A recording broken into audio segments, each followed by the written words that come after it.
Pride Month, formerly known as June, is coming to an end.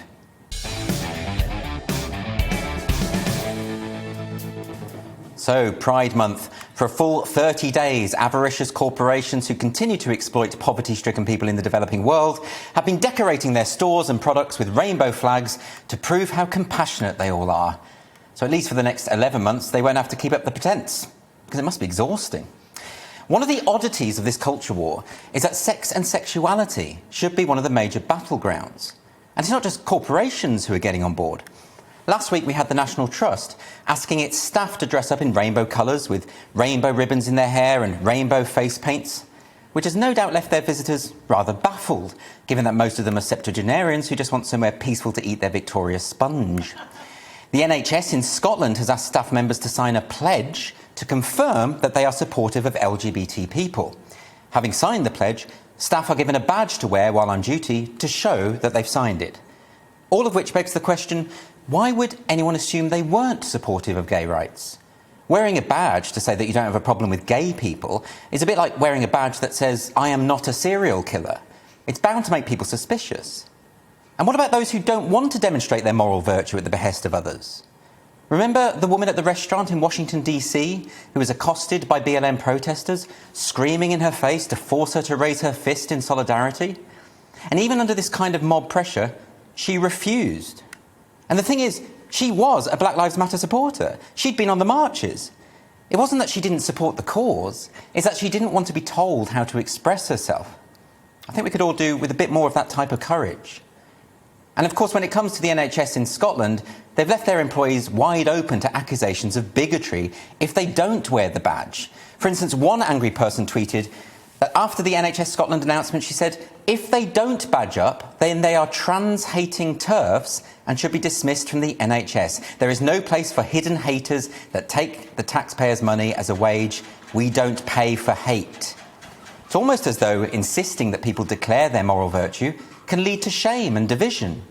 I'm sure there's some precedents in history for this kind of thing. Oh, you don't have a photograph of the Supreme Leader on your mantelpiece. I'm afraid we'll have to assume you're a traitor and feed you to the piranhas.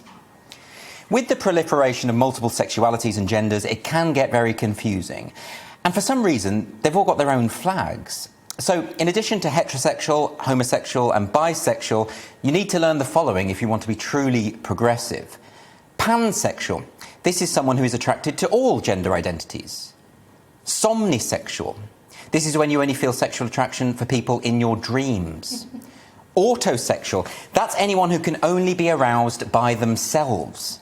So that's most columnists for The Guardian. Heteroflexible. This is primarily heterosexual, but willing to participate in same-sex activity on occasion. So any straight man after a few pints of Stella. Parasexual is when you don't feel any sexual attraction at all, but you will engage in intercourse for the purposes of reproduction. So, married people, basically. Repulsexual. That's someone who is capable of sexual attraction, but is repulsed by actual sexual activity. Again, that's married people. Oh, requisexual. This is defined as limited or no attraction or interest due to some form of emotional exhaustion. A lot of these are about married people. This is weird. Allosexual. So this is someone who is capable of experiencing sexual attraction, as in the opposite of asexual is allosexual.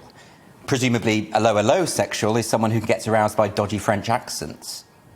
And then there's coisexual, which I'm probably mispronouncing, Q-U-O-I, coisexual, which is when you don't identify with any labels at all. So you're fiercely independent and labels are just for conformists, but you still need a flag for it.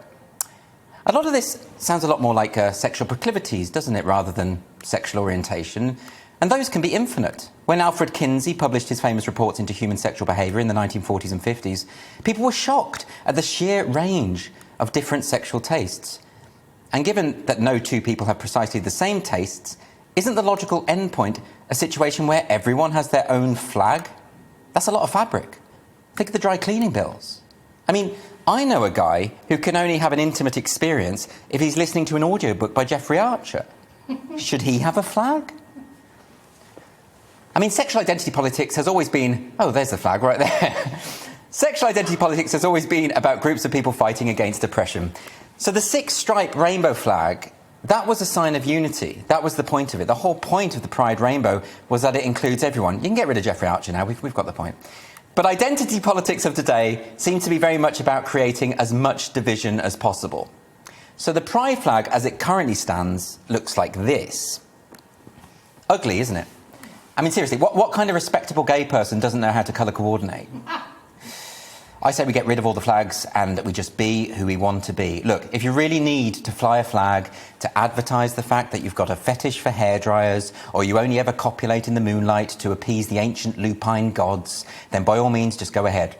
But the key thing to remember, no one cares.